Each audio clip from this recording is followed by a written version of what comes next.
आप कितना तेजी से अपना वेट लॉस करेंगे ये इस बात पे भी डिपेंड करता है कि आपकी एज क्या है।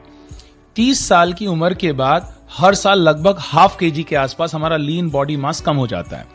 जैसे जैसे हम एज कर रहे हैं, ओल्डर बन रहे हैं, तो हमारा मसल मास कम हो रहा है, बोन डेंसिटी कम हो रही है, हमारा मेटाबॉलिज्म स्लो डाउन हो गया।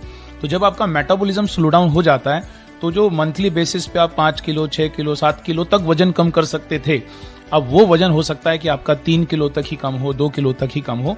इसलिए बोला जाता है कि वेट लॉस जो है पर्सन टू पर्सन वेरी करता है, क्योंकि एक फैक्टर आपकी एज भी होती है।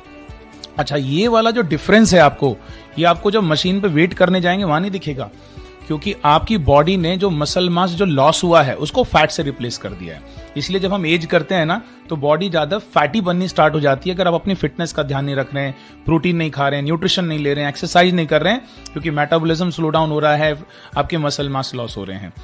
तो 30 से 50 साल की जो एज है, ये वाली एज में अगर आप वेट लॉस करना चाहेंगे थोड़ा सा डिफिकल्ट होगा मुकाबले उसके जो 30 साल के पहले जो एज वाले हैं वेट लॉस करते हैं। पर अगर आप 50 साल के ऊपर हैं तो यही वेट लॉस जर्नी आपकी थोड़ी सी और डिफिकल्ट हो जाएगी।